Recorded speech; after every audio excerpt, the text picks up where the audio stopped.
The Hindu ദിനപത്ര ലേഖികയ്ക്ക് മുഖ്യമന്ത്രിയുടെ പേരിൽ വാർത്താക്കുറിപ്പ് നൽകിയത് ആരെന്ന ചോദ്യത്തിന് മറുപടി പറയാനോ ഉത്തരം തേടാനോ തയ്യാറാകാതെ മുഖ്യമന്ത്രി പിണറായി വിജയൻ ഹിന്ദുവിന് അഭിമുഖം നൽകാൻ സമീപിച്ച ടി സുബ്രഹ്മണ്യത്തോട് സംഭവത്തിൽ വിശദീകരണം തേടിയിട്ടില്ലെന്നും പിന്നീട് സംസാരിച്ചിട്ടില്ലെന്നും മുഖ്യമന്ത്രി പറയുമ്പോൾ വെളിവാകുന്നത് മുഖ്യമന്ത്രിക്ക് വീഴ്ച സംഭവിച്ചു എന്നതാണ്.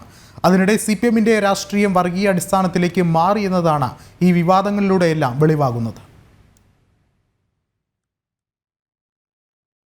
മതനിരപേക്ഷ പാർട്ടിയെന്ന് സ്വയം അവകാശപ്പെടുന്ന CPM കഴിഞ്ഞ കുറേ നാളായി ചർച്ചയാക്കുന്നത് മത അധിഷ്ഠിത ചർച്ചകൾ മാത്രമാണ്. അതിനിടയിലാണ് മലബാർ ജില്ലയിലെ കള്ളക്കടത്തു സംബന്ധിച്ച പരാമർശങ്ങൾ മുഖ്യമന്ത്രിയുടെ വാക്കുകളായി ദി ഹിന്ദു ദിനപത്രത്തിൽ അച്ചടിച്ചു വന്നത്. എന്നാൽ താൻ പറഞ്ഞതല്ല പ്രസിദ്ധീകരിച്ചു വന്ന അഭിമുഖത്തിലെ പരാമർശങ്ങളെന്ന് മുഖ്യമന്ത്രി പറയുമ്പോൾ മുഖ്യമന്ത്രിയുടെ പേരിൽ ഹിന്ദു ലേഖികയ്ക്ക് വാർത്താക്കുറിപ്പ് നൽകിയതാരെന്ന ചോദ്യം പൊതുസമൂഹത്തിൽ നിന്നടക്കം ഉയരുമ്പോഴും മുഖ്യമന്ത്രി ഈ വിഷയത്തിൽ ഒളിച്ചു കളിക്കുകയാണ്. വ്യാജമായി വാർത്താക്കുറിപ്പ് നൽകിയവർക്കെതിരെ നിയമ നടപടി സ്വീകരിക്കുമോ എന്ന ചോദ്യത്തിലും മുഖ്യമന്ത്രി മറ്റു കാര്യങ്ങളിലെ പ്രതികരണം മാത്രം നൽകി ഒഴിഞ്ഞു മാറുകയായിരുന്നു. PV അൻവറിനെതിരെയും കാര്യമായി പ്രതികരിക്കാതിരുന്ന മുഖ്യമന്ത്രി തീർത്തും പ്രതിരോധത്തിലാണെന്നാണ് കണക്കാക്കപ്പെടുന്നത്.